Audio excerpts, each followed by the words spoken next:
Bismillahirrahmanirrahim. Assalamualaikum warahmatullahi wabarakatuh. Selamat pagi. Salam sejahtera bagi kita sekalian. Shalom, salve, Om Swastiastu, Namo Buddhaya, salam kebajikan.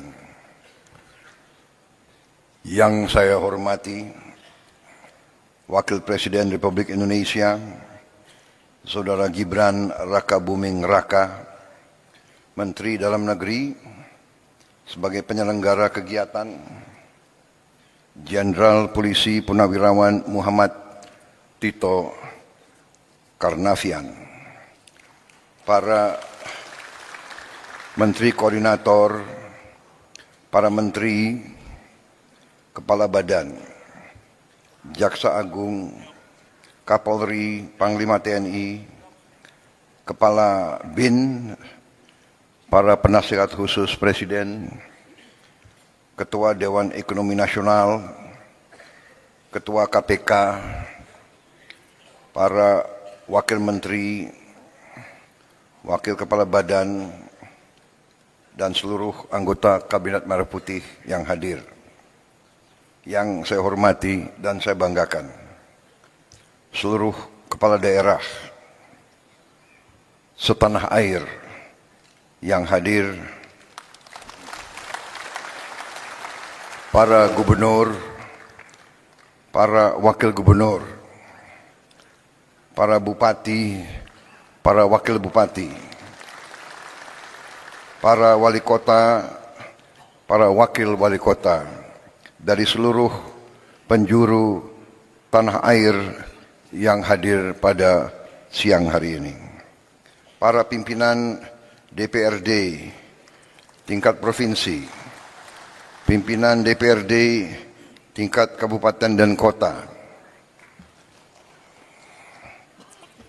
DPR Papua dan DPR Aceh yang saya hormati, para eselon 1 kementerian dan lembaga, para Panglima Kodam, Komandan Kodairal, Panglima Kodau, para Kapolda, Kajati dan Kabinda dari seluruh tanah air yang hadir, para Komandan Korem, Komandan Lanal, Pangkalan TNI AL, Komandan Lanut, Pangkalan TNI AU, Komandan Kodim, Kapolres dan Kajari dari seluruh Indonesia yang saya hormati dan saya banggakan.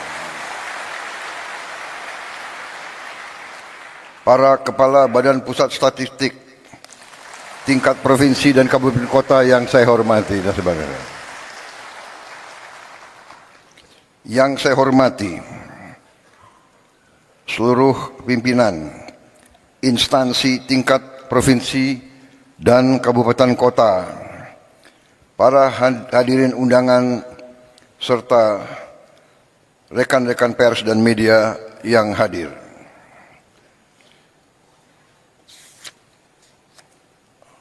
Pertama-tama, sebagai insan yang bertakwa, marilah kita tidak henti-hentinya memanjatkan puji syukur kehadirat Tuhan Maha Besar, Maha Kuasa bagi umat Islam Allah Subhanahu wa Ta'ala yang memiliki sekalian alam. Hanya kepadanya lah kita berdoa dan hanya kepadanya lah kita memohon pertolongan. Kita bersyukur atas segala karunia, atas kesehatan, kedamaian yang masih diberikan kepada kita.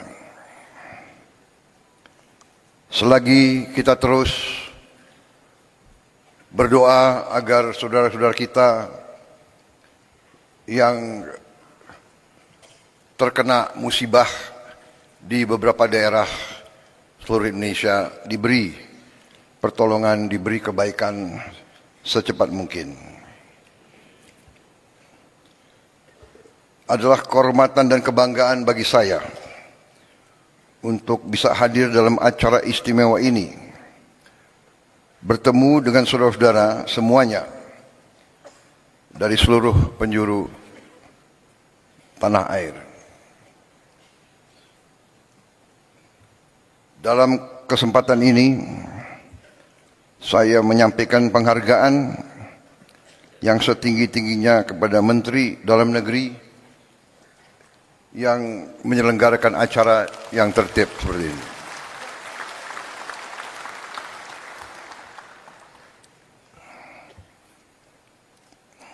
Hati saya bergetar melihat, mendengar dan merasakan semangat saudara-saudara sekalian.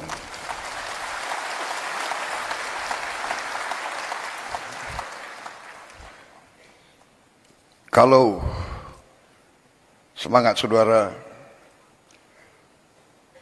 sungguh-sungguh berasal dari kalbu saudara-saudara sekalian yang paling dalam, masa depan bangsa kita, saya yakin aman dan saya yakin kita akan berhasil.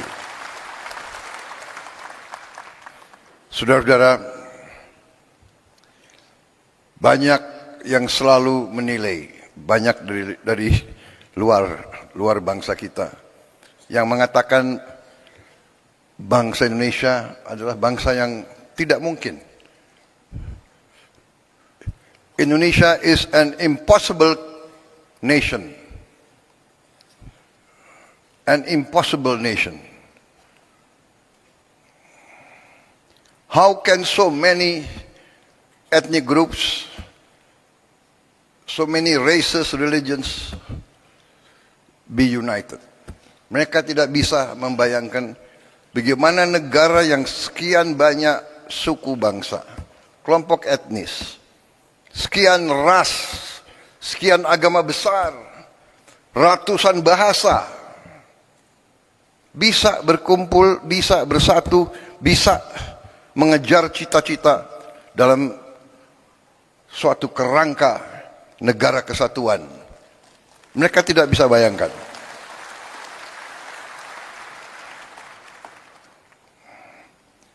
Dan terus terang aja, kita sebagai pemerintahan dari tingkat terpusat sampai tingkat paling dekat sama rakyat, kita harus faham benar peran kita, tugas kita sebagai pemerintahan, sebagai pimpinan rakyat. Bangsa kita, rakyat kita adalah rakyat yang baik, rakyat yang ingin hidup dalam ketenangan dan dalam keadaan harmonis. Mereka berharap, bahkan mereka mendambakan selalu pemimpin yang baik, pemimpin yang adil, pemimpin yang jujur, pemimpin yang bekerja untuk kepentingan rakyat semuanya, bukan segelintir orang. Bahkan mereka tidak suka pemimpin yang hanya memajukan kepentingan pribadinya saja. Ini saudara-saudara adalah harapan semua rakyat kita. Dan hari ini bagi saya adalah suatu kesempatan yang baik bahwa saya bisa bertatap muka dengan hampir bisa dikatakan 99% pemerintah Republik Indonesia dari tingkat pusat sampai tingkat daerah. Saudara-saudara, saya katakan tadi kita dianggap negara yang tidak mungkin. The impossible country, the impossible nation. Tapi kita juga harus jadi pemimpin yang tidak lugu. Kita harus jadi pemimpin yang waspada. Kita harus jadi pemimpin yang mengerti. yang tahu situasi. Kita harus jadi pemimpin yang mengerti sejarah kita, yang mengerti latar belakang bangsa kita, yang mengerti sejarah Nusantara, yang mengerti sejarah daerah-daerah, yang mengerti sejarah Nusantara dari Sabang sampai Merauke. Kita harus paham bahwa ratusan tahun kita ini diintervensi, diganggu, bahkan dijajah. Ini harus kita ngerti, kita harus paham.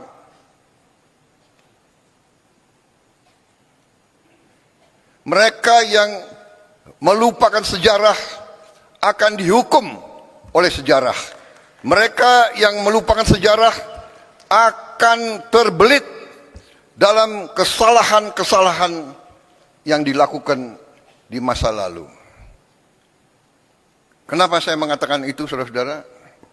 Karena kita mendapat kesempatan hari ini, kita dapat kesempatan untuk melihat bagaimana dunia sebenarnya.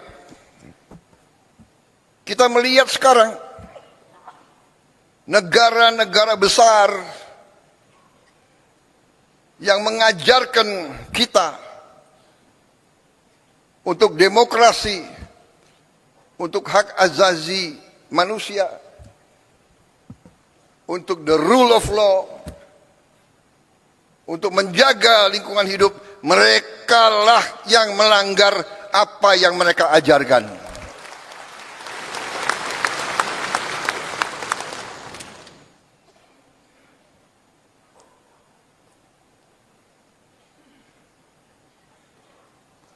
Puluhan ribu wanita, orang tua, anak-anak tidak berdosa dibantai, dan banyak negara yang diam. Di mana hak asasi manusia? Di mana demokrasi yang mereka ajarkan? Karena itu, saudara-saudara, kita sebagai pemimpin, kita harus waspada, kita harus mengerti. Saudara-saudara sekalian,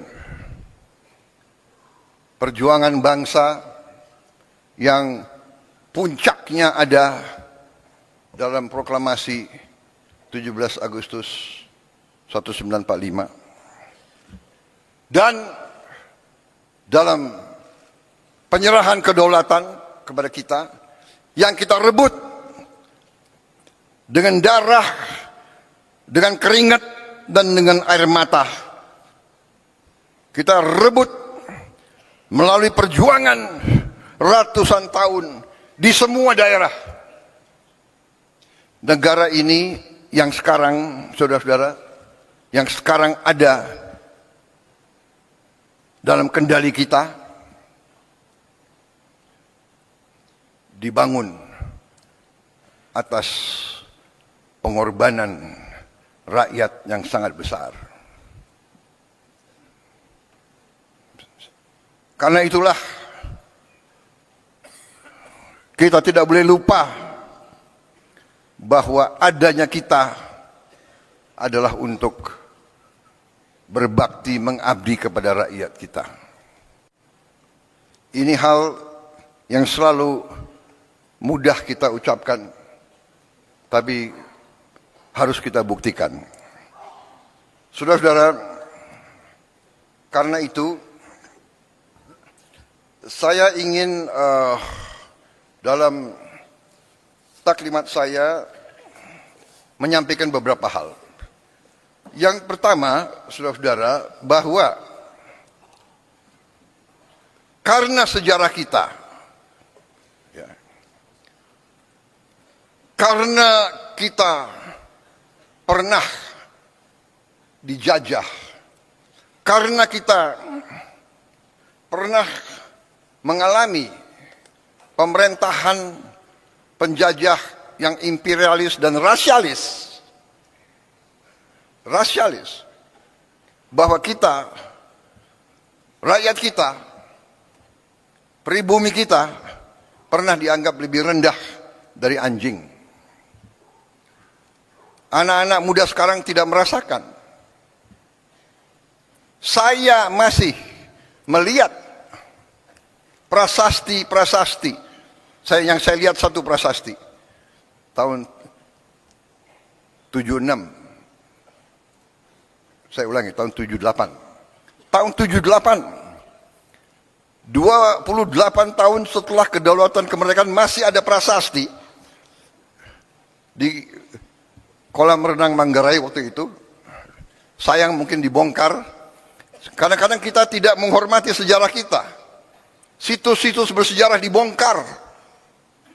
Ini para kepala daerah harus memikirkan. Saya mau tanya, di mana stasiun RRI yang digunakan oleh Bung Tomo waktu pertempuran 10 November? Apakah masih ada? Di mana situs-situs Majapahit? Saya dengar ada beberapa yang sudah jadi pabrik. Saudara-saudara. Jadi saudara, dengan masalah itu, saya ingin juga mengatakan bahwa kita sampai di sini hari ini melalui perjuangan yang lama dan melalui kepemimpinan presiden-presiden dan pemerintahan-pemerintahan yang terlebih dahulu. Presiden dengan pemerintahan, dengan para gubernur, para bupati, yang terdahulu, semuanya telah menyumbang, semuanya telah berkontribusi terhadap kehadiran kita hari ini. Ini saya tidak mengatakan ini sebagai suatu kata-kata indah, ini saya yakini. Karena itu saya selalu mengajak, apapun perbedaan kita, karena kita berbeda, pasti. Kita berbeda suku, kita berbeda ras, mungkin kita berbeda agama, kita berbeda aliran pemikiran politik. Tapi kita adalah satu bagian, satu keluarga besar Indonesia.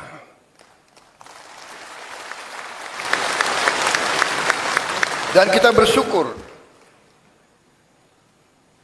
mulai dari presiden pertama dan selanjutnya, setiap presiden telah memberi sumbangan yang besar terhadap kelangsungan hidup bangsa Indonesia. Kalau kita melihat kekurangan-kekurangan, kalau kita melihat kesalahan-kesalahan, ya ada kesalahan, ada kekurangan. Karena manusia itu ada kemampuan dan ada batas kemampuan. Tetapi kalau kita lihat, sekali lagi, kalau kita belajar sejarah, kita lihat konteks. Bagaimana Bung Karno, Bung Hatta, dan pemimpin-pemimpin kita, begitu menerima kedaulatan pemerintahan, begitu dihantam oleh pemberontakan, oleh kudeta, macam-macam. Ada angkatan perang Ratu Adil dipimpin oleh Westerling. Beberapa hari, 2 minggu setelah penyerahan kedaulatan, terjadi usaha pembunuhan presiden, wakil presiden, perdana menteri kita, dan pimpinan-pimpinan kita. 2 minggu dan seterusnya muncul. Jadi saudara-saudara, kita harus sadar, konsep Indonesia ini tidak disukai oleh banyak kekuatan-kekuatan di dunia. Dan kita terbuka saja. Mungkin beberapa kekuatan-kekuatan yang dekat sama kita. Karena itu saudara-saudara, bahwa dari mulai presiden pertama, kita Indonesia, tapi seluruh dunia berada di tengah perang ideologi besar. Perang ideologi besar di dunia, di mana dunia dipecah menjadi blok. Ada blok komunis dan blok anti komunis. Blok, bisa dikatakan blok demokrasi atau blok kapitalis. Ini kenyataan. Jadi Indonesia, kita harus sadar bahwa kita tidak hidup sendiri. Perang Ukraina akan berpengaruh kepada kita.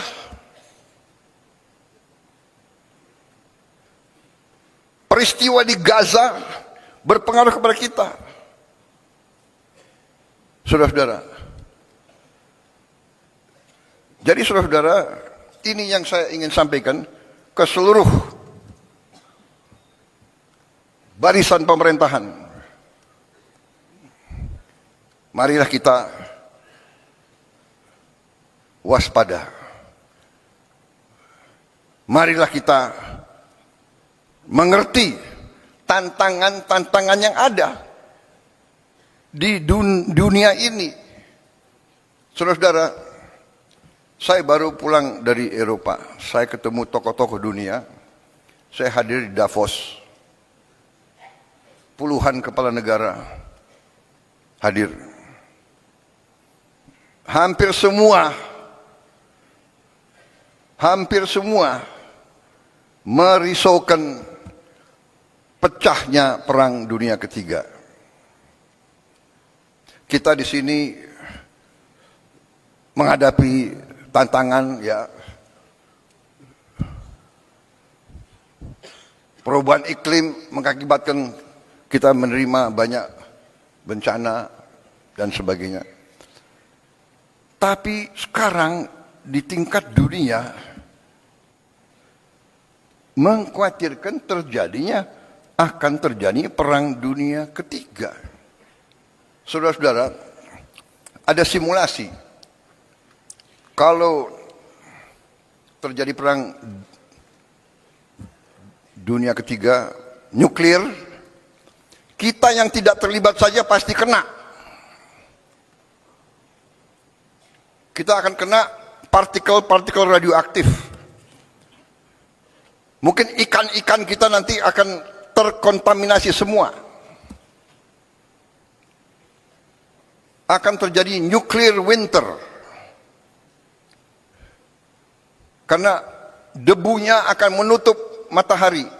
Dan menutup mataharinya tidak 1 tahun, tidak 2 tahun, tidak 3 tahun. Para ahli mengatakan bisa winternya itu puluhan tahun.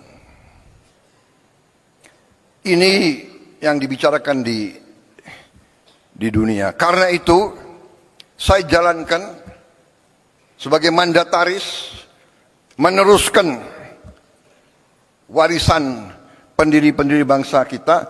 Saya menjalankan politik luar negeri yang menganut tetap garis kita bebas aktif tapi non-aligned, non-block. Kita tidak akan ikut fakta militer manapun.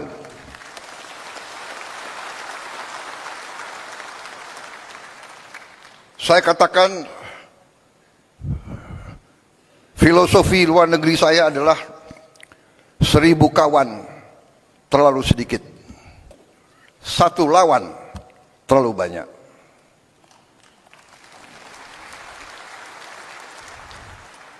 Satu lawan, apalagi 1 musuh.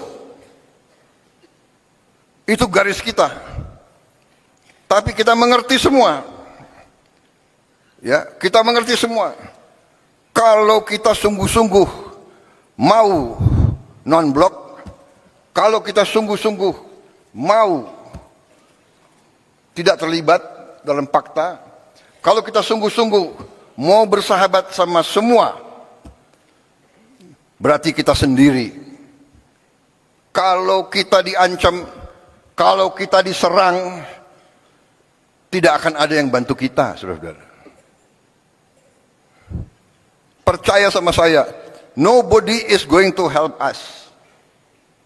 Karena itu dari awal Bung Karno mengatakan kita harus berdiri di atas kaki kita sendiri. Dan Panglima Besar kita yang pertama, Panglima Besar Sudirman mengajarkan kepada kita harus percaya kepada kekuatan kita sendiri. Saudara-saudara, dengan segala hormat kepada para pakar yang pandai dan pintar, yang punya banyak gelar, saya hormati mereka. Tapi dunia ini adalah keadaan nyata, bukan keadaan ideal. Saya selalu mengingatkan, mengajarkan, yang berlaku di dunia ini sekarang adalah yang kuat akan berbuat apa yang mereka kehendaki. Yang lemah akan menderita. Itu yang kita lihat hari ini. Kita lihat di mana-mana. Jadi saudara-saudara, tugas saya sebagai presiden, sebagai pemegang kepercayaan rakyat yang disumpah, saya harus menjaga bangsa ini. Saya harus menjaga rakyat ini.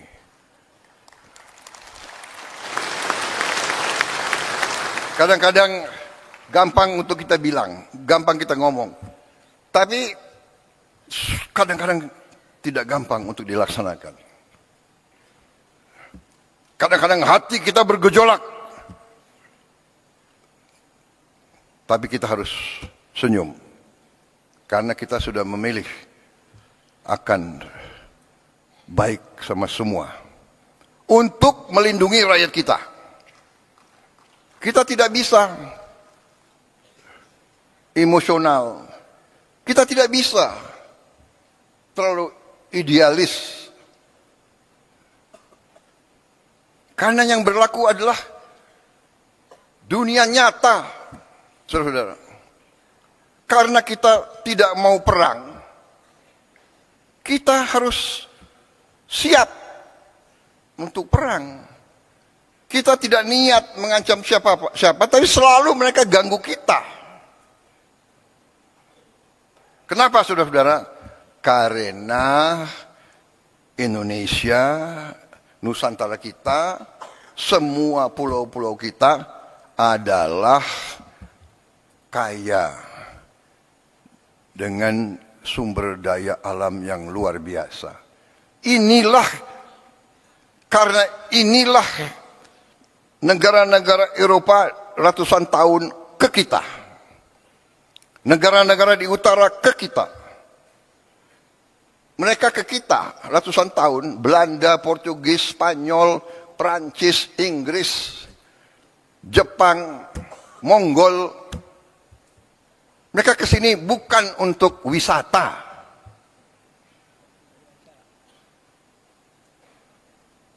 Mereka pertama datang mau dagang. Karena bangsa kita baik, kita nih, genetika kita nih baik, ya kan? Kita suka dengan tamu. Benar? Suka dengan tamu. Semua suku, kalau kedatangan tamu, diterima dengan baik. Walaupun rakyat kita miskin, tamu datang diterima dengan baik. Kalau hanya bisa kasih nasi pakai garam, itu dikasih. Presiden Singapura yang sekarang pernah cerita sama saya, waktu dia masa muda, dia sama istrinya keliling di Sumatera, di Sulawesi Selatan. Karena waktu masih muda, mereka apa itu? Backpacker ya, backpacking. Jadi naik bus, numpang. Satu saat di tengah sawah hujan badai, mereka kesasar. Tahu-tahu ketemu anak kecil membawa mereka ke rumah orang tuanya. Mungkin di Sulawesi Selatan, saya tidak tahu namanya apa, dukuh, ya, hanya kelompok 4-5 rumah. Diajak ke dalam, ketemu orang tuanya, ternyata ini Presiden Singapura cerita sama saya. Dia begini, saya tidak bisa lupa rakyatmu. Kami diajak duduk, mereka sangat-sangat miskin. Kami lihat dia hanya makan nasi sama lauknya pisang. Bapak, ibu, 2 anak, 2 tamu.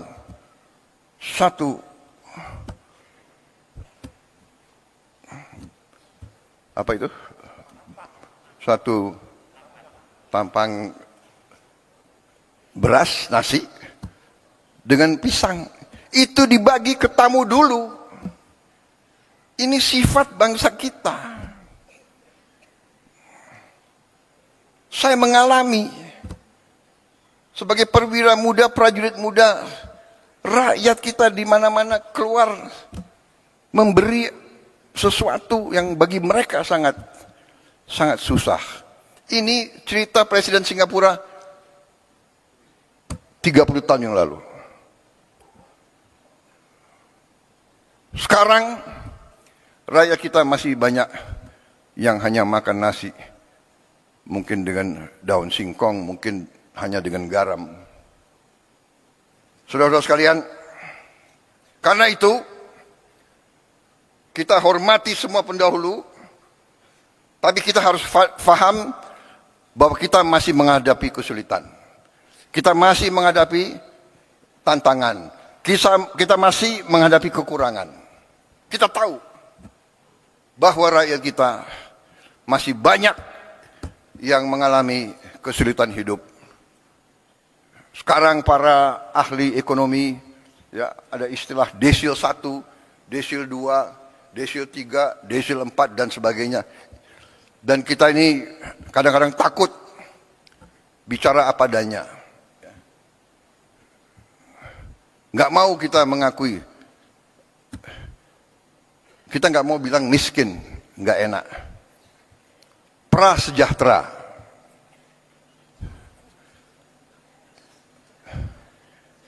Miskin kasihan kita, tapi nggak enak kita, ya kan? Prasejahtera. Habis itu ada istilah lagi, apa itu? Bahasa Inggrisnya, the aspiring middle class. Jadi orang yang berusaha naik ke middle class. Dia berusaha naik, berarti dia belum sampai kan? Berarti dia bukan kelas menengah. Kalau dia nggak kelas menengah, dia kelas apa? Ya. Tapi dia aspiring middle class. Ini BPS. Pinter juga kalian cari istilah-istilah itu. Tapi saya mengerti. Saudara tidak mau turunkan moral bangsa Indonesia. Habis itu the aspiring middle class. Habis itu ada yang rentan miskin. Gimana rentan miskin? Gimana? Iya kan? Rentan miskin. Habis itu miskin, baru sangat miskin. Saudara-saudara, kita harus berjuang bersama-sama, semua unsur, semua tingkatan, semua latar belakang, semua partai manapun, kita harus bersatu. Kita harus berjuang menghilangkan kemiskinan dari bumi Indonesia. Kita tidak boleh menyerah. Kita tidak boleh takut dengan kesulitan. Kita tidak boleh mengatakan, aduh, apa bisa, apa mampu. Karena di sini banyak kelompok. Ada kelompok-kelompok, apa bisa, apa mampu. Selalu menimbulkan keraguan-raguan. Ini orang Indonesia atau orang apa ini? Saya bingung. Ini, wartawan masih ada ya? Baik,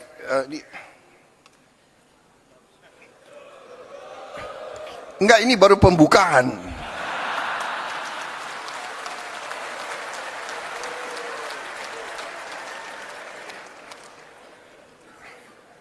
Saya belum sampai ke halaman pertama, belum selesai.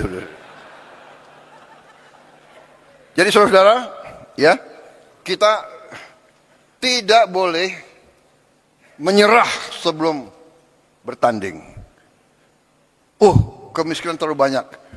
Saudara-saudara, ya, kemiskinan terlalu banyak, tapi ini tidak bisa kita terima karena kekayaan kita sangat-sangat banyak.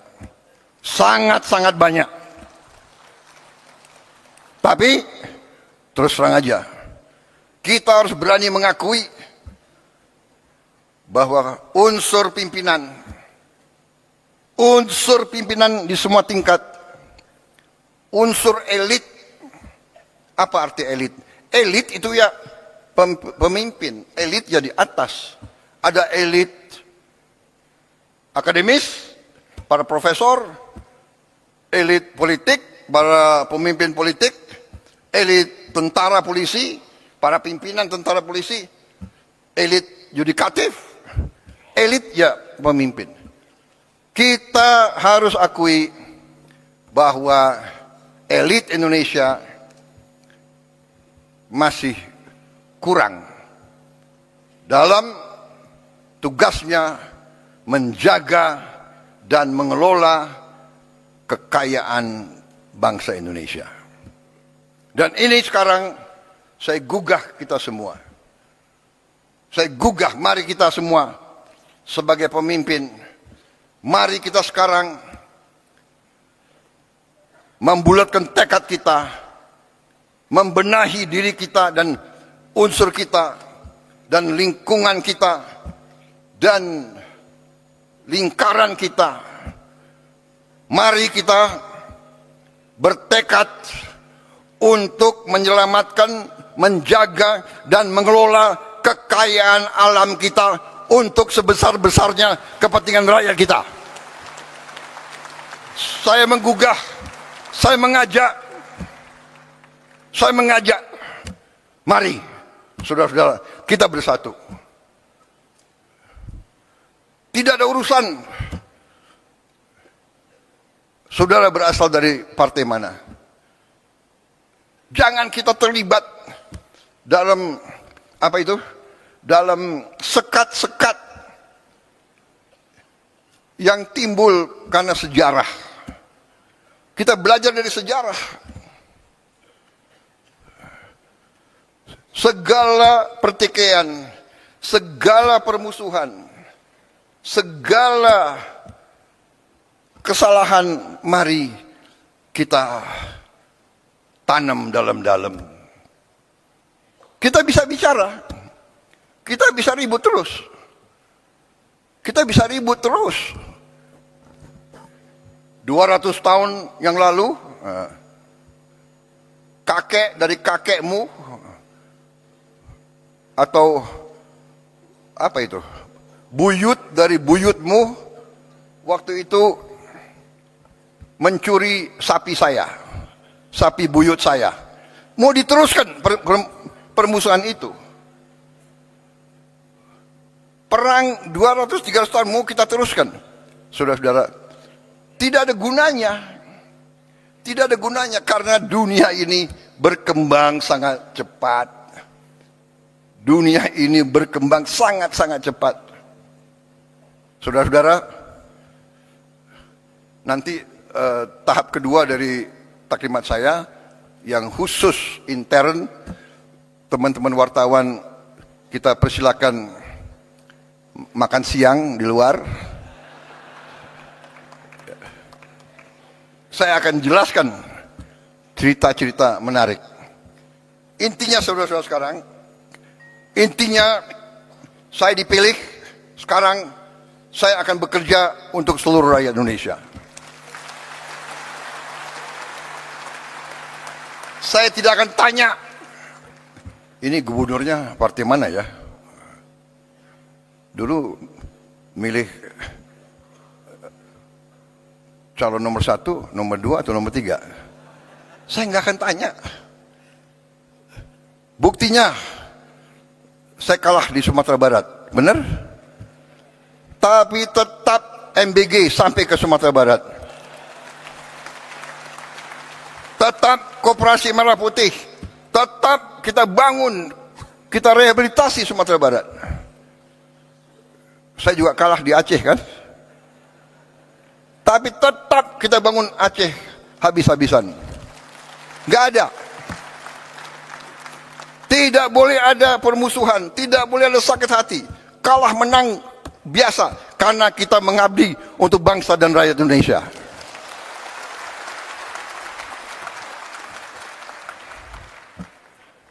Saya nggak tanya, Pak Bursah, kau partai mana? Kan nggak saya tanya. Nggak saya tanya kan?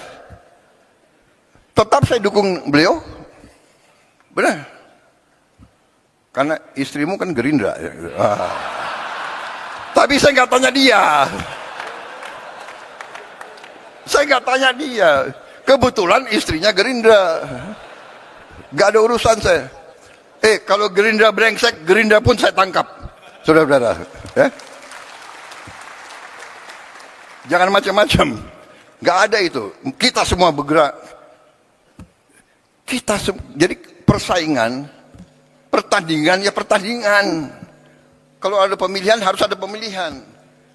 2 calon, 3 calon, 5 calon, gak apa-apa, bagus. Tapi begitu selesai, sudahlah, kerja. Nah ini yang ini yang saya tawarkan. Ayo bekerja untuk rakyat. Pak Pram dari PDIP. Tapi tetap saya akan dukung sebagai gubernur DKI.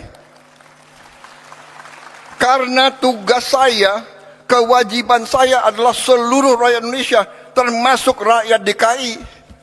Walaupun gubernurnya partai lain, saya akan dukung beliau supaya DKI aman dan selamat. Kan begitu. Nanti 2029 ya terserah. Iya kan, gak apa-apa. Gak apa-apa, bener. Jadi saudara-saudara, saya sedikit jelaskan ya. Yang saya lakukan sekarang, yang saya tawarkan kemarin waktu saya dipilih sebelumnya adalah saya ingin dan saya punya dan saya menyebarluaskan sesuatu yang saya pelajari sekian puluh tahun sehingga saya membuat dan saya pelajari dalam negeri dan luar negeri. Saya keliling, kawan-kawan saya banyak. Saya keliling. Tiap kali saya satu negara, walaupun saya nggak berkuasa dulu, saya datang ke Pak Mahathir. Waktu dia lagi kuat-kuatnya, Pak Mahathir, bagaimana Bapak menghadapi korupsi? Saya tanya, Pak, yang mengganjel saya sebagai patriot Indonesia adalah korupsi yang terlalu banyak di Indonesia. Bagaimana Bapak menghandle? Dia kasih pelajaran, dia kasih tips-tipsnya. Dia bilang, you bisa atasi korupsi hanya melalui pendidikan. Pendidikan begitu vital. Habis itu saya ketemu pemimpin di Thailand, saya tanya. Saya ketemu pemimpin di mana-mana. Sehingga saya membuat satu strategi yang sudah ada di buku, yaitu saya beri nama strategi transformasi bangsa. Jadi kita mau menjadi negara maju modern. Ya. Kriteria kita adalah maju modern, di mana seluruh rakyat kita mengalami kualitas hidup yang baik. Kita tidak bermimpi untuk menjadi high income country. Kita tidak bermimpi kita mau hidup seperti Norwegia atau Kanada, atau kita hanya mau supaya semua rakyat kita hidup, kualitas hidupnya baik. Artinya makan harus cukup sehat, kesehatannya harus dijamin, anak-anaknya harus sekolah dengan baik, dia punya penghasilan yang cukup. Dan inilah strategi yang kita buat, ya, yang saya sebut 8 misi dari Asta Cita, 17 program prioritas, dan program hasil terbaik cepat. Ya. Dan saudara-saudara, dari itu, ya, kalau bisa saya ringkas, lebih sederhana, yaitu fondasi pertama kita, mau tidak mau, suka tidak suka, kita harus swasembada pangan. Swasembada pangan. Tidak ada alternatif.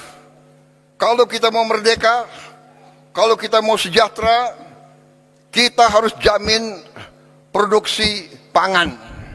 Sehingga pangan bisa dinikmati oleh seluruh rakyat kita.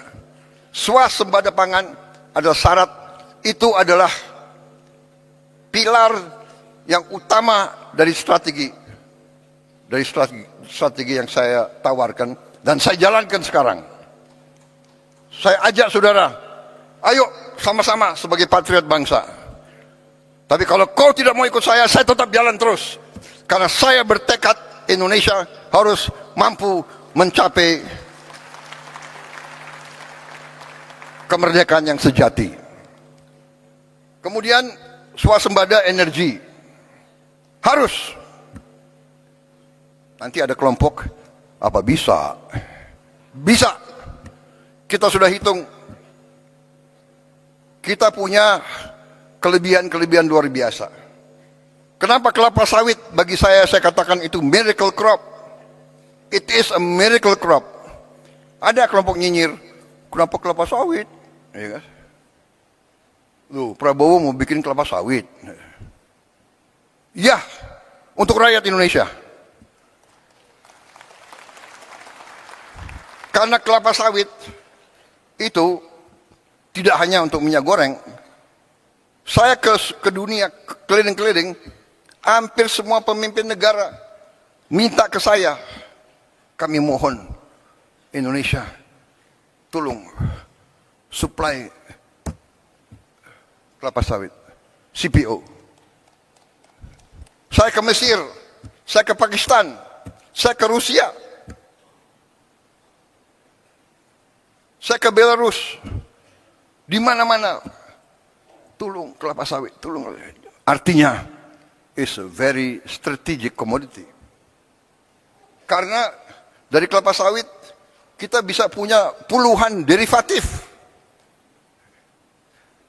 Cat dinding dari butuh kelapa sawit. Makanan, roti harus pakai minyak kelapa sawit. Dan nanti minyak kelapa. Dan sebagainya, dan sebagainya, dan sebagainya. Sabun. Berapa miliar rakyat dunia harus mandi tiap hari. Kecuali yang malas mandi.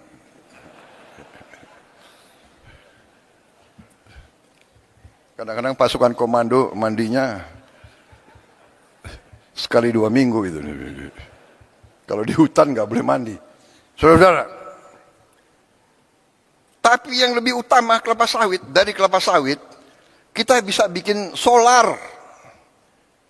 Jadi kita nanti biodiesel, biosolar itu akan membuat kita bebas dari ketergantungan luar. Ya, yang mau pakai bensin terus silakan. Ya, orang kaya bayar aja, nggak apa-apa, harga dunia. Tapi rakyat kita bisa hidup dengan solar. Pesawat terbang, aftur, kita nanti produsen aftur bisa yang terbesar di dunia. Aftur.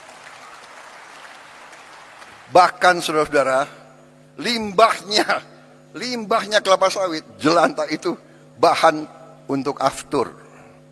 Sehingga, maaf, bangsa-bangsa lain, saya tutup, saya larang ekspor limbah kelapa sawit. Ekspor jelantah. Harus untuk kepentingan rakyat Indonesia dulu. Baru. Saudara-saudara, swasembada energi, swasembada pangan, baru kita harus merubah aliran uang yang dari desa ke kota, ke ibu kota dan ke luar negeri. Kita harus hentikan, membalikan, antara lain dengan makan bergizi gratis. Anak-anak kita harus makan cukup. Dan alhamdulillah hari ini, tadi malam saya cek kepala bagian, kita sudah mencapai 60 juta penerima manfaat.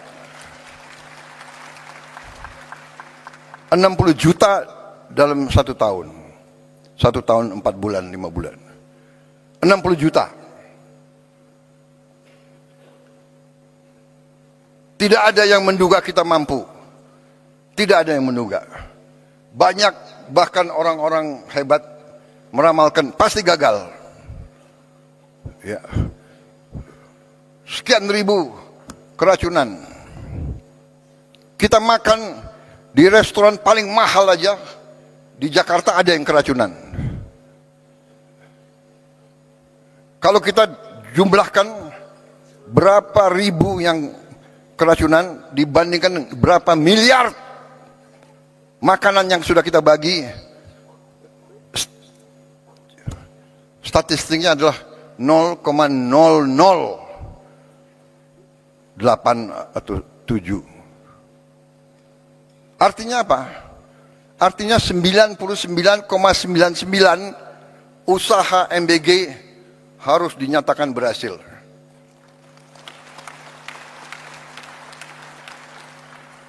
Saya tidak mengerti. Ya, mungkin dasarnya adalah menganggap lawan politik apa saja dibuat harus diserang, harus dijelek-jelekan. Ya, inilah usaha kita untuk menjelaskan.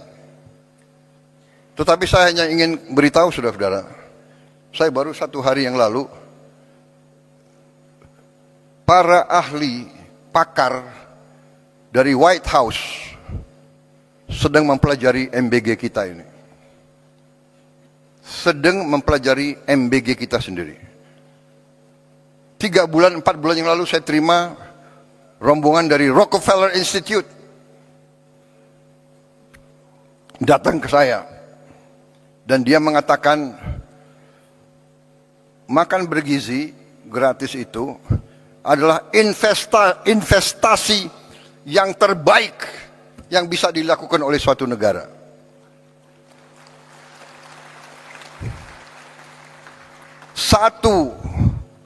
Satu dolar atau 1 rupiah yang kita keluarkan untuk makan bergizi akan menimbulkan lipat ganda minimal 5 kali. Dan dalam jangka panjang akan menjadi 35 kali investasinya itu. Saudara-saudara, ada kecenderungan para orang pintar kita lebih percaya orang asing daripada bangsanya sendiri. Jadi, ya, cek aja ke Rockefeller Institute. Karena mereka nggak akan percaya dengan orang-orang ini. Saya nggak ngerti. Saya nggak ngerti mereka itu pemikirannya kayak apa. Tapi tetap harus kita ajak bicara. Saudara-saudara, saya nanti, saudara mungkin 2-3 minggu lagi, ya kalau saya bicara di sini saya harus bertanggung jawab. Ini media, ini cover saya. Banyak lagi nunggu. Kalau bisa, wah ini blunder apa lagi Prabowo akan bicara gitu. Iya kan? Sorry ya.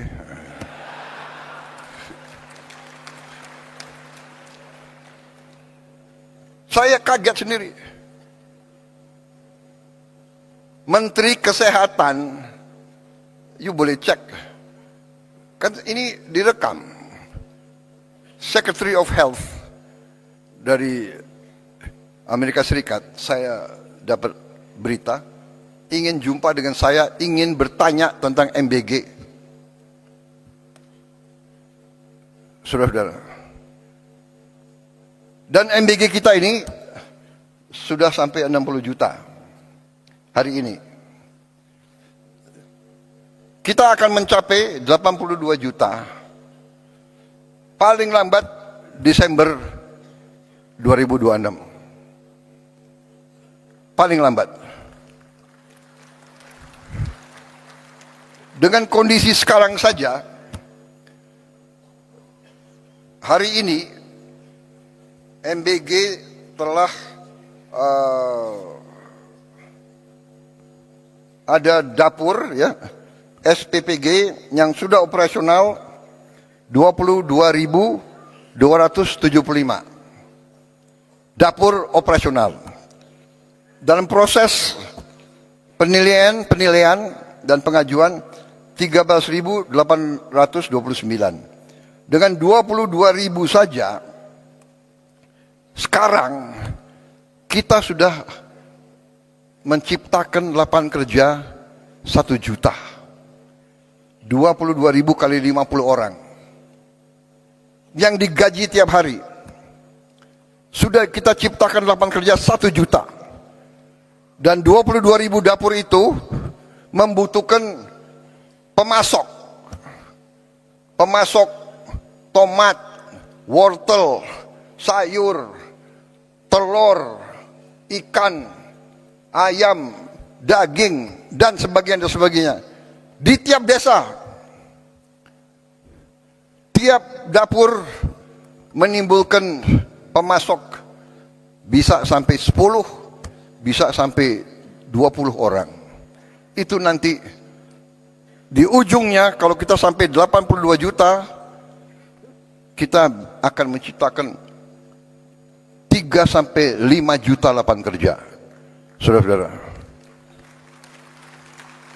kita semua faham rakyat kita butuh pekerjaan. Tapi kalau kita teriak, kita mencela, menghardik, ya, nggak akan tercipta. Saya buktikan kepada saudara-saudara, Prabowo Subianto sebagai Presiden Republik Indonesia, saya telah menghasilkan sekarang 1 juta lapangan kerja hanya dari MBG. Dan ada tuduhan untuk menjelekkan kita sebagai bangsa. Jadi begini ya, kalau saudara tidak suka dengan 2-3 orang, jangan merusak seluruh bangsa. Kalau tidak suka sama Prabowo, silahkan 2029 bertarung. Iya kan?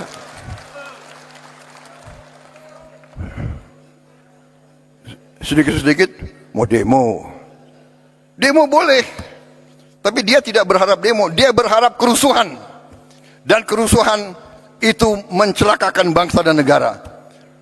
Saudara-saudara, kerusuhan mencelakakan bangsa dan negara. Bakar-bakar, bom molotov, saya katakan itu membahayakan. Itu pidana. Saya tidak ragu-ragu.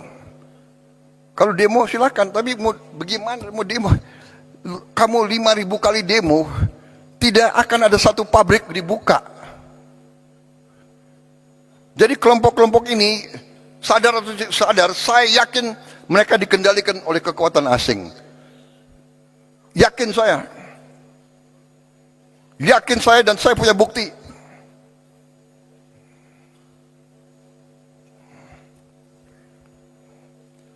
Dan saya menghimbau mereka, hai warga negara Indonesia, apakah kau tidak kasihan sama rakyatmu?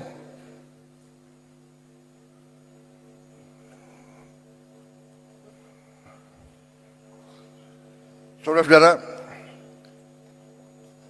saya tadi sudah tayangkan capaian-capaian kita, dan capaian-capaian ini real, bukan omon-omon.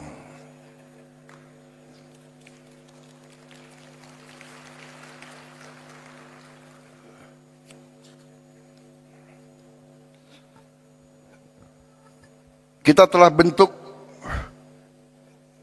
dana Sovereign Wealth Fund.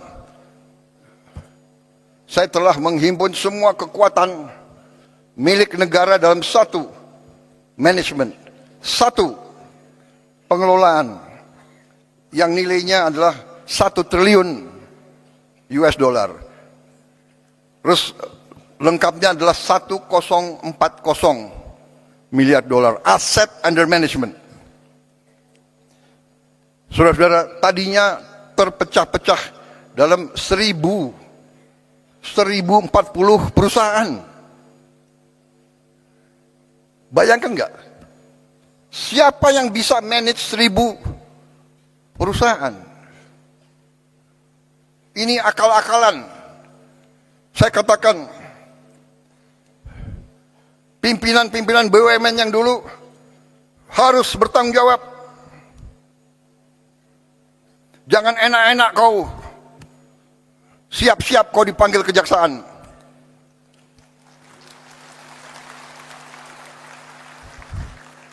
Kan mereka ngejek, Prabowo itu hanya bisa ngomong di podium aja.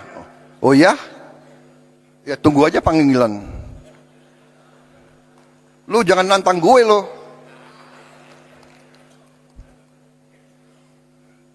Saya hanya takut sama rakyat Indonesia dan Tuhan Maha Besar. Saya hanya takut itu. Dan kita semuanya harusnya itu. Saudara-saudara, sudahlah. Kita ini semuanya sebentar lagi dipanggil.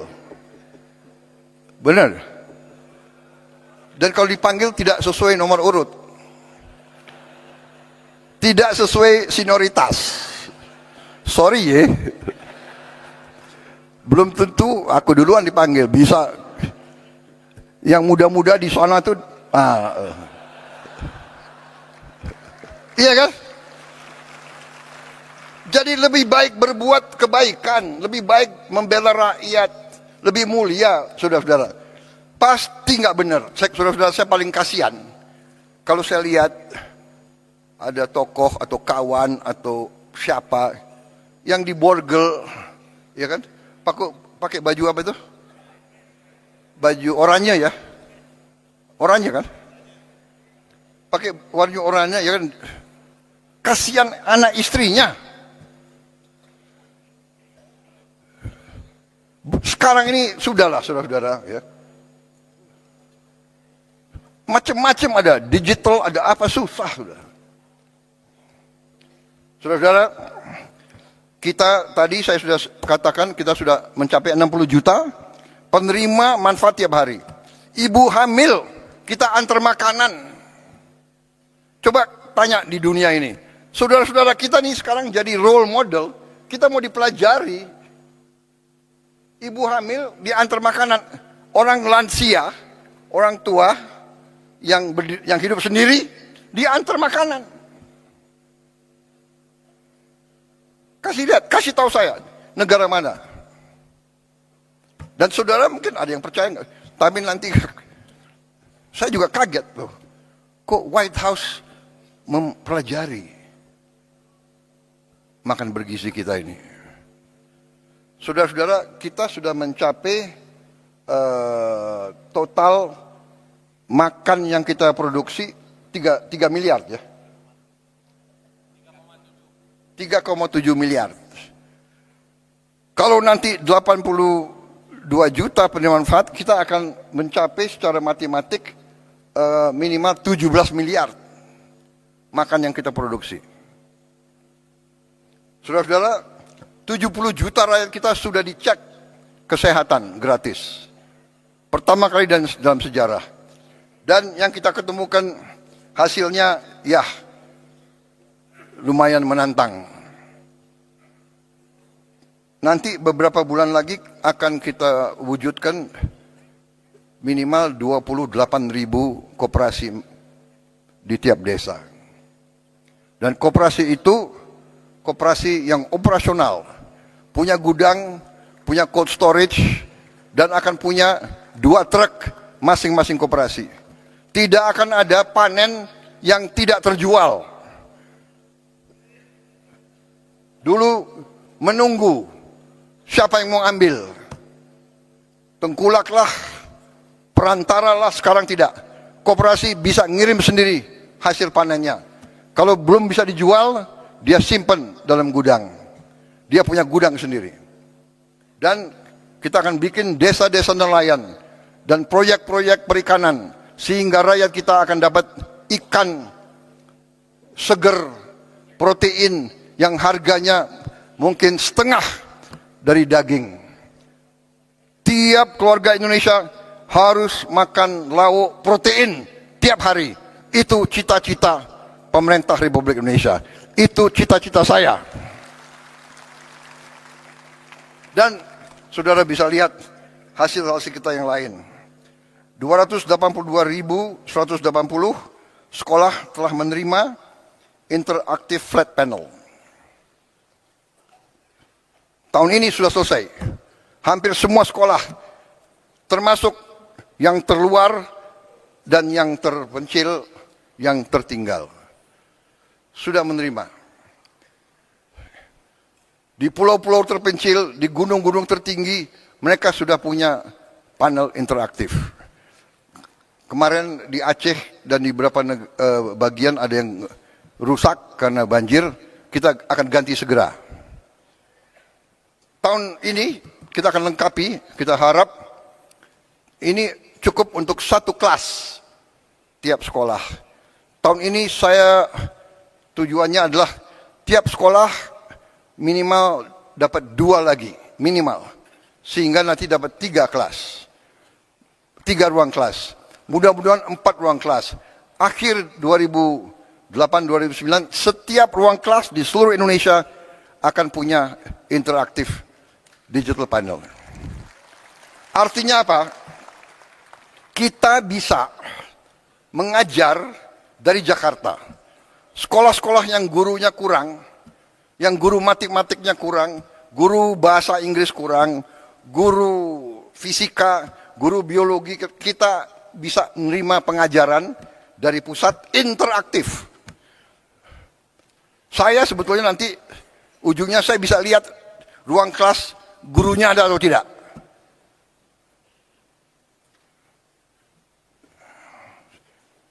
Saudara-saudara, kita tadi hasil produksi kita tertinggi dalam sejarah, cadangan beras kita di Bulog tertinggi dalam sejarah. Hasil investasi kita, lapangan kerja baru sudah terbentuk 2,7 juta. Kita juga sekarang buat inovasi yang jarang dilakukan di dunia.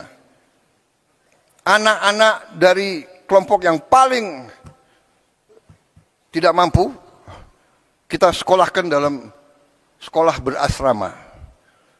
Kita keluarkan dari lingkaran kemiskinan, kita beri pendidikan yang terbaik.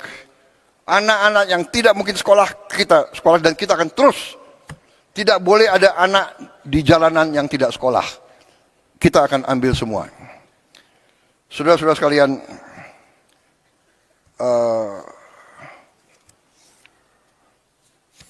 saya kira sudah. Nanti yang salah satu program kita yang sangat strategis adalah kampung nelayan. Ada 12 juta kampung nelayan, kita akan modernisasi. Setiap kampung nelayan akan kita bikin jetty, dermaga kecil. Kita juga beri pabrik es, kita juga beri cold storage, dan kita bantu kapal-kapal ikannya.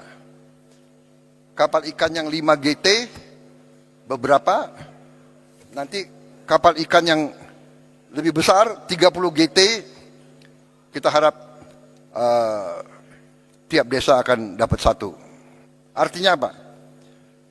Nelayan-nelayan kita bisa melaut lebih lama, penghasilan mereka naik, dan kita sudah punya pilot project di Biak yang telah terbukti meningkatkan hasil petani hampir 60% peningkatannya. Saudara-saudara, demikian adalah hasil-hasil kita.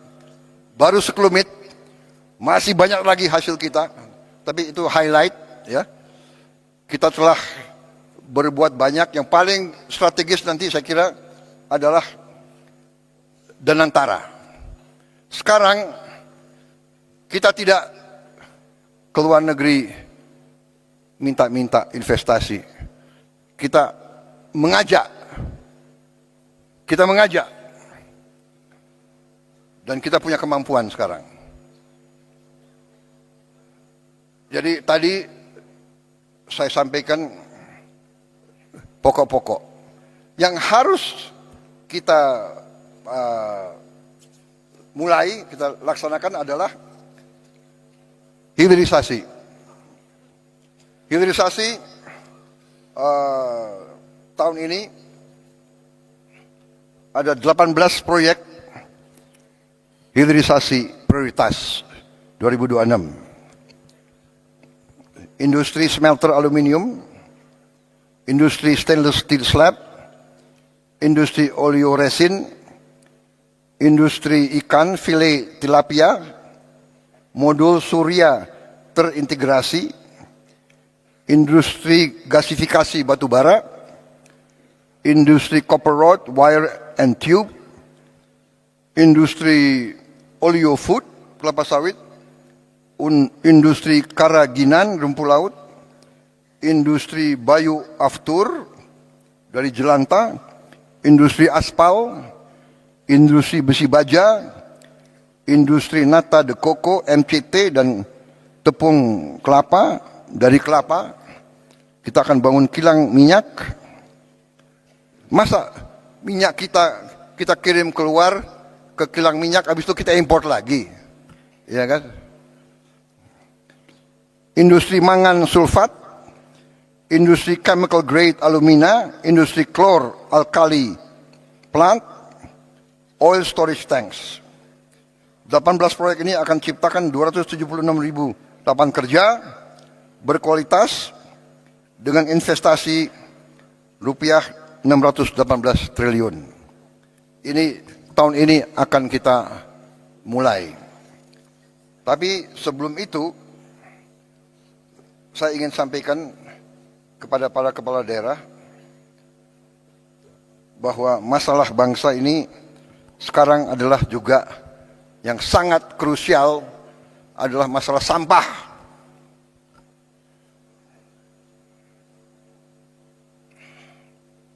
Sampah ini menjadi masalah.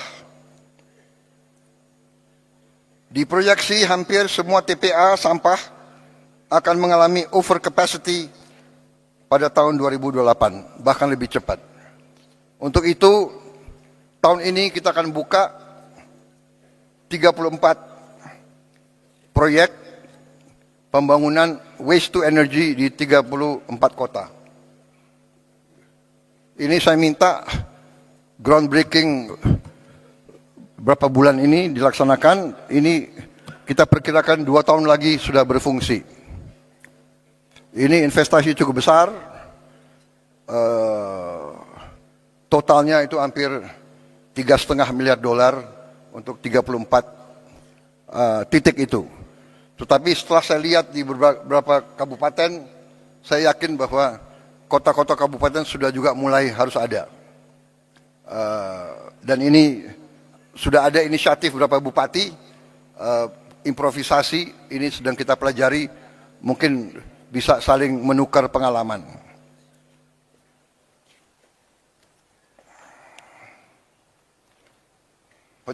Penyelesaian masalah sampah, kita perlu kerjasama antara pemerintah pusat dan pemerintah daerah, tapi kita tidak boleh menunggu. Karena itu Bila perlu, demi kepentingan rakyat, pemerintah pusat yang akan memimpin. Saudara-saudara sekalian.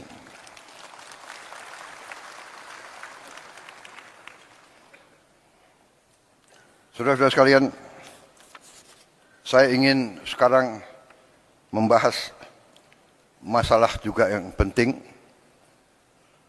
Salah satu masalah tadi kita lihat sampah di mana-mana, ya. Ini harus kita selesaikan.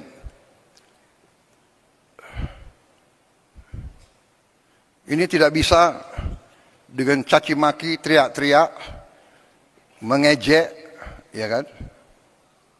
Tidak bisa. Ini harus kerja benar. Realita. Ini realita. Saudara-saudara, salah satu yang kita mengerti, yang selalu kelompok itu, kita butuh lapangan kerja. Kita butuh lapangan kerja. Ada gap antara yang kaya dan miskin. Mengerti kita. Kita sudah mengerti masalahnya, ini kita sedang atasi. Saudara-saudara, salah satu adalah pariwisata. Pariwisata menyerap lapangan kerja paling banyak. Menyiapkannya juga paling cepat dan lebih murah dari yang lain-lain.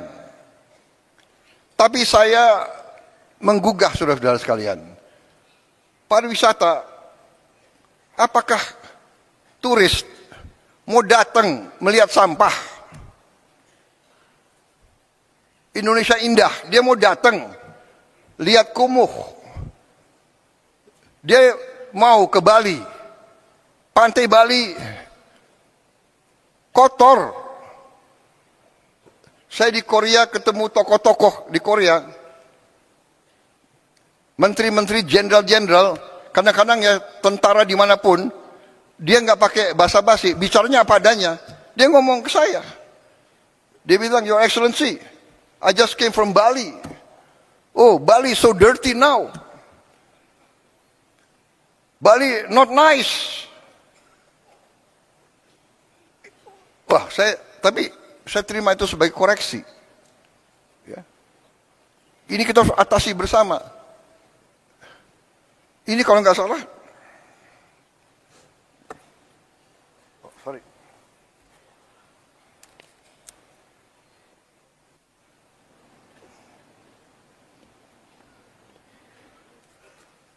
Sebetulnya saya sudah memenuhi syarat sebagai lansia. Jadi pakai kacamata nggak apa-apa ya. Nah, ini maaf ya, gubernur, bupati dari Bali ini real loh. Bali bulan Desember 2025. Ini pantai Bali. Bagaimana turis mau datang ke situ lihat sampah?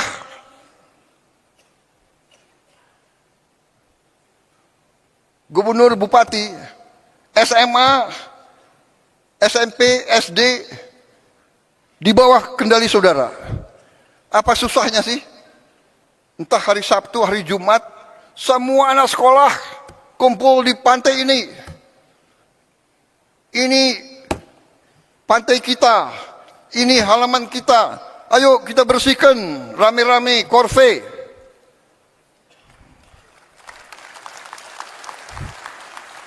Apa salahnya?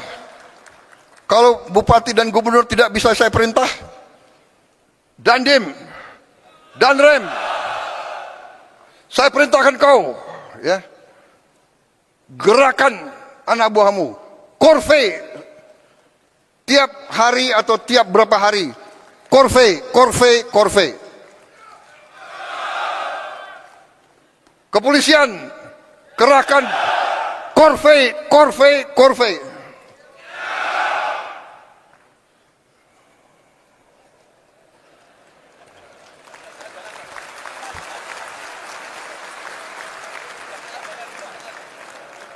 Dan antara semua BUMN,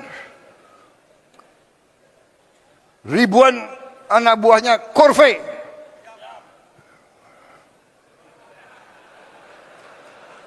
Saya tidak mau lihat plastik atau sampah di sekitar kantor-kantor BUMN.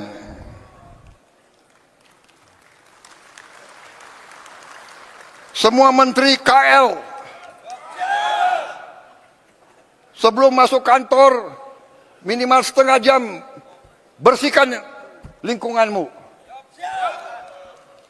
Benar ya? Jangan siap.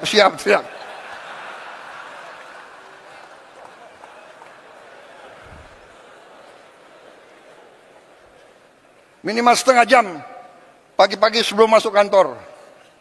Kalau perlu menteri yang mimpin. KL semua itu. Semua kantor. Ya. Kita ini sekarang harus menyatakan perang terhadap sampah.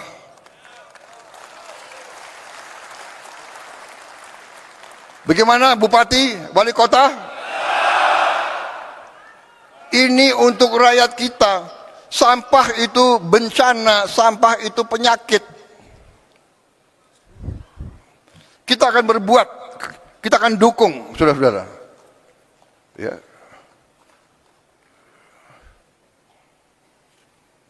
Ini 34 kita segera mulai. Begitu ada uang, kita arahkan ke sini juga. Bagaimana kita mau jual, kita mau harapkan pariwisata, kalau lingkungan kita nggak benar, ya, jorok, kotor. Saudara-saudara, dalam waktu dekat, saya sebetulnya mau meluncing apa yang saya sebut Gerakan Indonesia Asri. Aman, sehat, resik, indah. Resik saya tanya artinya apa? Artinya bersih, tertib, dan sebagainya. Ini hanya suatu katakanlah nama, tapi wujudnya tadi, ya. Semua instansi pemerintahan harus memimpin korve. Anak sekolah nggak apa-apa. Pagi-pagi 10 menit, 15 menit, setengah jam. Kalau ratusan ribuan itu cepat itu. Ya. Modalnya nanti apa? Modalnya gerobak-gerobak, truk-truk, sampah, dan sebagainya. Kemudian salah satu dalam rangka indah, saya lihat, saudara-saudara, semua kota kecamatan, hampir semua desa kita, sekarang maaf ya, terlalu banyak genteng dari seng. Seng ini panas untuk penghuni, seng ini juga bekarat. Jadi tidak mungkin Indonesia indah kalau semua genteng dari seng. Maaf, saya tidak tahu ini dari dulu industri aluminium dari mana ya. Maaf, bikin yang lain-lain deh. Saya ingin semua atap Indonesia pakai genteng.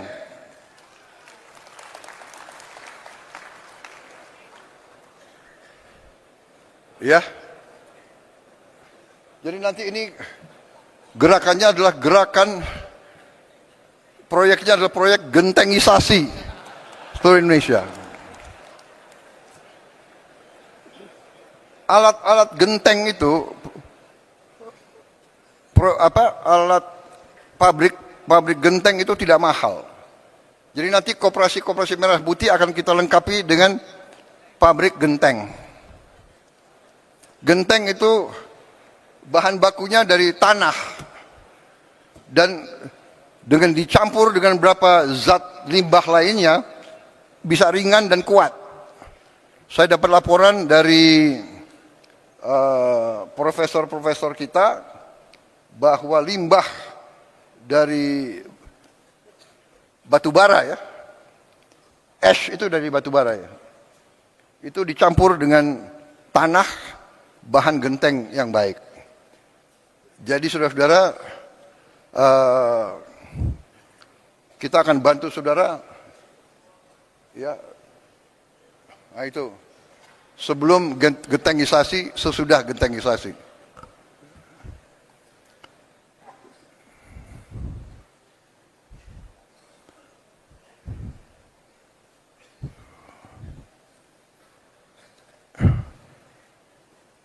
Ini serius ya. Bupati wali kota yang tidak mau kotanya indah, terserah. Yang mau, ayo bersama kita bikin kotamu indah, bikin kecamatanmu indah, bikin desamu indah. Bagaimana? Saudara-saudara, mungkin hal ini nggak ada di buku. Tapi kalau kita ingat, nenek kita, kakek kita, atasnya itu dulu pakai rumbia, atau pakai ijuk, atau pakai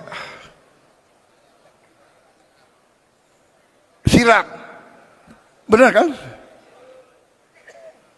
Atau pakai bahan-bahan dari alam. Jadi sejuk.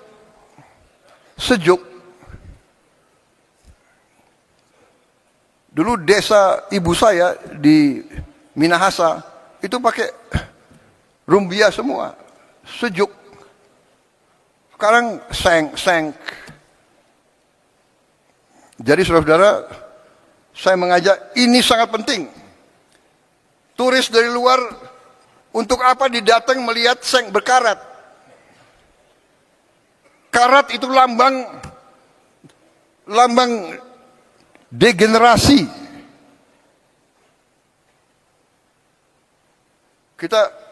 Saya berharap dalam 2-3 tahun Indonesia tidak akan kelihatan karat. Karat adalah lambang degenerasi, bukan lambang kebangkitan. Indonesia bangkit, Indonesia harus kuat, Indonesia harus indah, rakyat kita harus bahagia. Saudara, saya kira ini dulu untuk tahap pertama.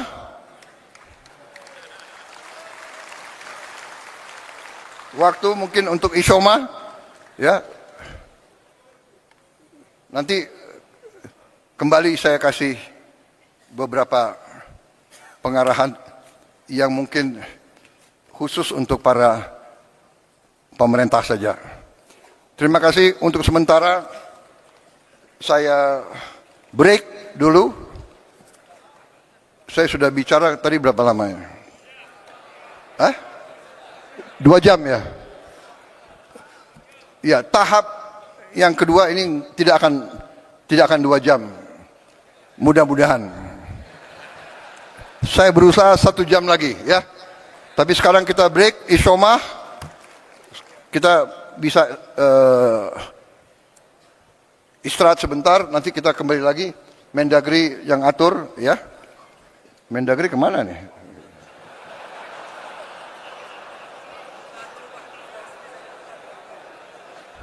Oh, sekarang saya harus buka. Saya buka. Oh ya, ini ada. Pakai apa? Oh.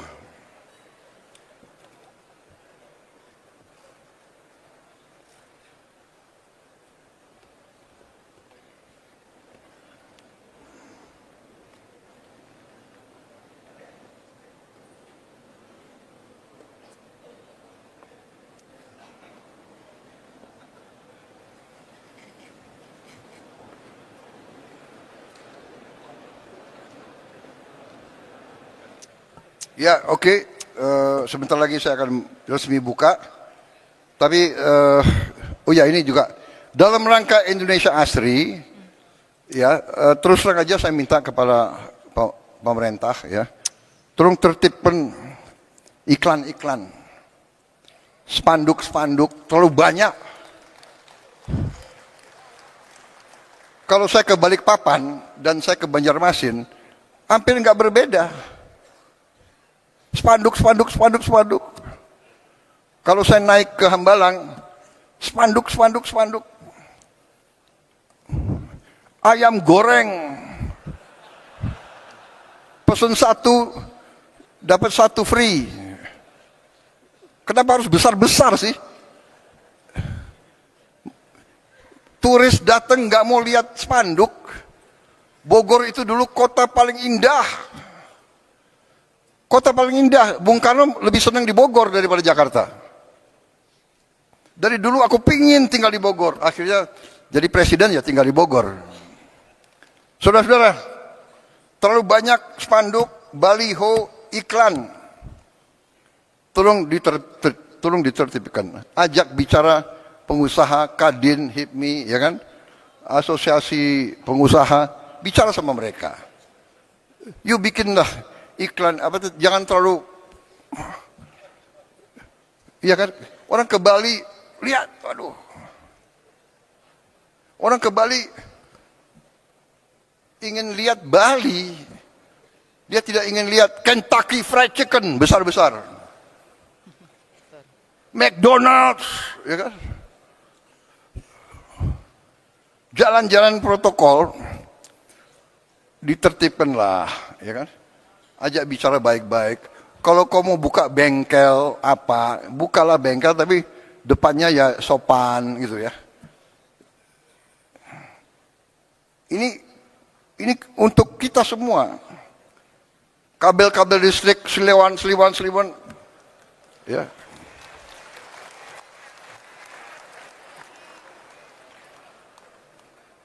Baik, ini saya dapat apa? Pointers dari staff. Seskap. Mohon izin Pak, wartawan masih di lokasi.